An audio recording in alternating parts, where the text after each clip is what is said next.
Bueno, en este video vamos a ver un poquito de la formación del pueblo griego.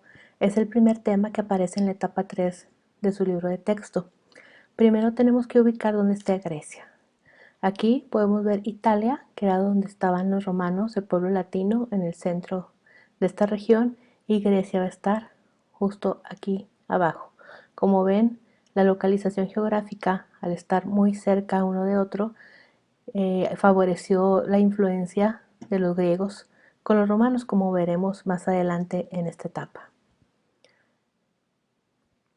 Entonces, ¿cómo se forma el pueblo griego?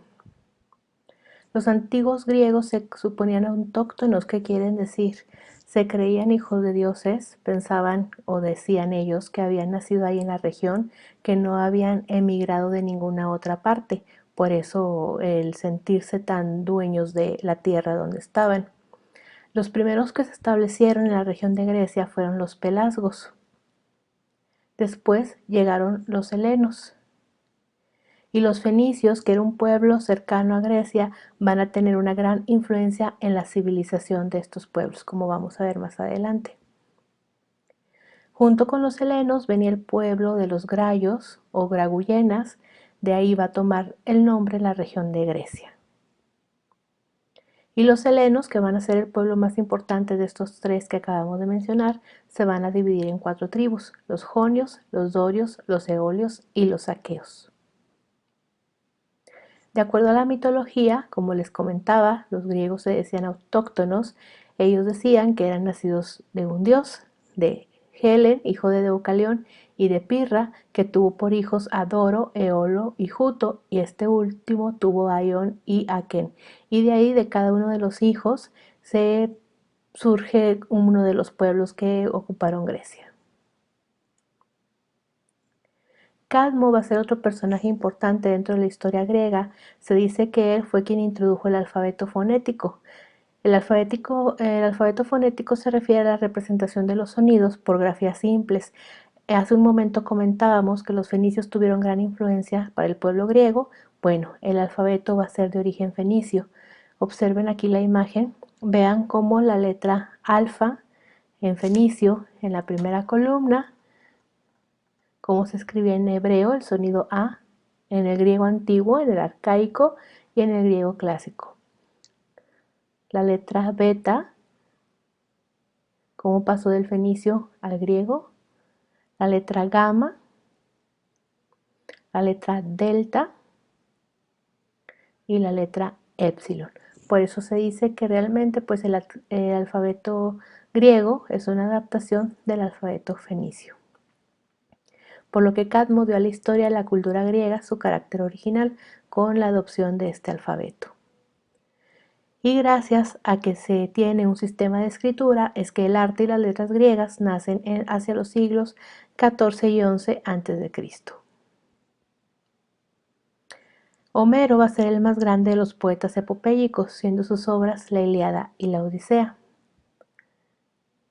En estas dos obras se narra la guerra de Troya, en la primera parte la Ilíada, y en la segunda parte la Odisea se narra el regreso de Ulises, uno de los héroes de la guerra de Troya, a su casa y todas las aventuras que debe de pasar para regresar a Ítaca, a su patria. Homero dice mucha gente, que realmente no existió, sino que el poema era contado de pueblo en pueblo por algunos juglares, ya lo vimos en la etapa 1, y pues a alguien se le ocurre escribirlo, pero vaya, o no lo inventó. Además se dice de que Homero era un poeta ciego. Estas obras literarias van a ser muy importantes para Grecia porque van a reflejar el tipo de vida y la cultura griegas, dejando ver ciertas verdades históricas. ¿Qué quiere decir? Años después, chicos, se hace una investigación y se descubre que la guerra de Troya fue real, se descubren las murallas de Troya, por lo tanto, se conoce entonces que esa historia que creían inventada, ese poema, la Ilíada, que creían que era ficción, pues tiene parte de realidad. Como les digo, refleja la cultura griega, no es todo real porque en la historia también intervienen dioses a favor de uno y otro pueblo, y pues esa, digamos, es la parte fantasiosa. Sin embargo, también aparecen datos reales de la historia de Grecia. Entonces, esos poemas, al igual que el arte, nos van a reflejar muchas de las formas en que vivían los griegos de la antigüedad. Lo que les comentaba hace un momento, la Ilíada muestra la guerra entre Oriente y Occidente, la guerra de Troya y la defensa del derecho de gentes. Aquí en la imagen podemos ver que al final los griegos toman Troya creando un caballo de madera, escondiendo a todos sus soldados dentro. Los troyanos creen que es un regalo, hacen que el caballo entre a la ciudad y en la noche, después de festejar porque creían que habían ganado la guerra, pues los griegos salen del caballo y matan a la gran cantidad o a la mayoría de los ciudadanos. Es por eso que el caballo de Troya es como que muy representativo de esta historia. Otra obra también importante de los griegos van a ser los trabajos de Hércules y Teseo, en la cual se muestra la preservación del orden público y la protección de la seguridad individual. Aquí podemos ver un mapa de cómo estaban divididos los 4 pueblos griegos. Durante la Edad Heroica, en el siglo X a.C., aparecen las ciudades-estado, que quiere decir estas ciudades-estado que están diseminadas a lo largo y ancho de toda la región, van a tener sus propios gobernantes y sus propias leyes, pero van a estar divididas en 4 pueblos o culturas. El primero de ellos van a ser los dorios, que son todas las ciudades o regiones coloreadas aquí de verde.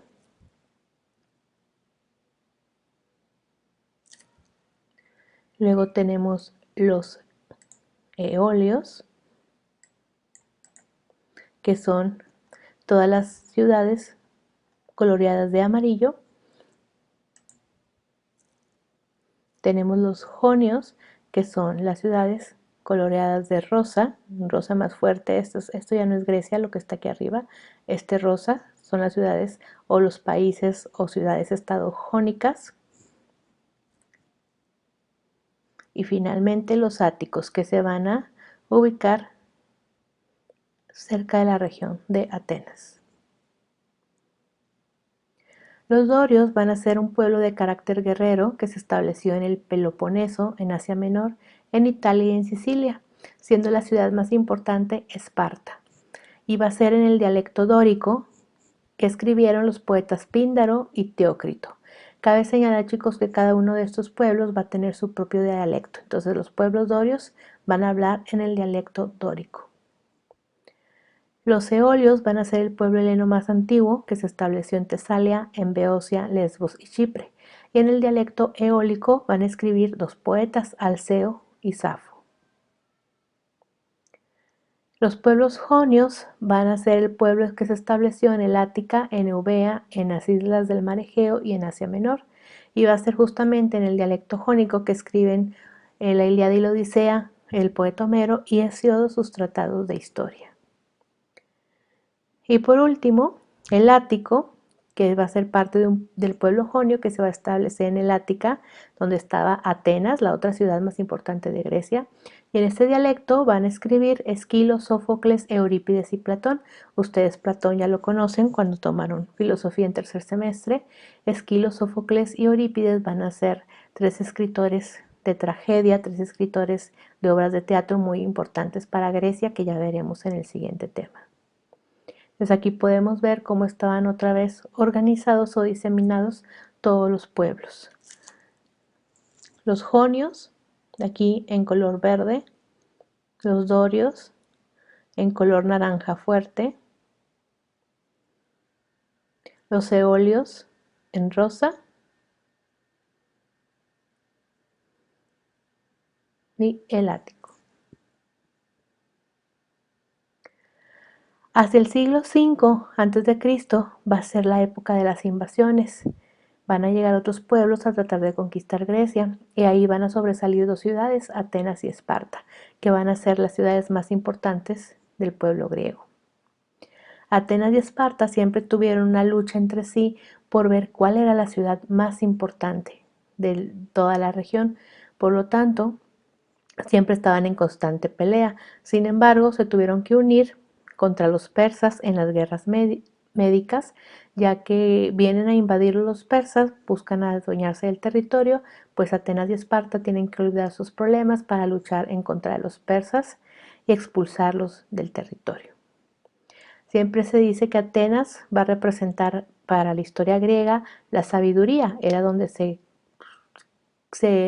crean o surgen las grandes escuelas filosóficas y Esparta, yo creo que muchos de ustedes conocen la película de 300, bueno, Esparta se va a caracterizar justamente por la fuerza guerrera, porque sus ciudadanos van a ser entrenados desde muy pequeños para demostrar su valor y su fuerza física. Hacia el siglo IV a.C. va a llegar de Macedonia, Macedonia está al norte de Grecia, Filipo I, que va a tratar de conquistar Grecia. ¿Qué va a suceder con este intento de conquista por parte de Filipo?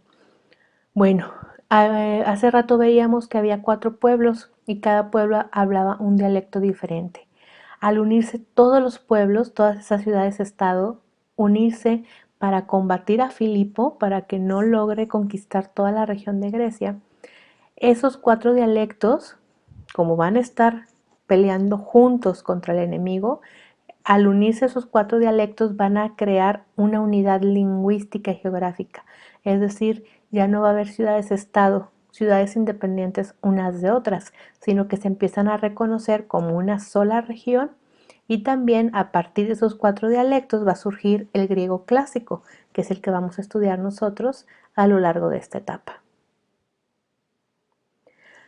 Filipo va a tener un hijo que va a ser muy importante para la historia de Grecia, no solamente para esta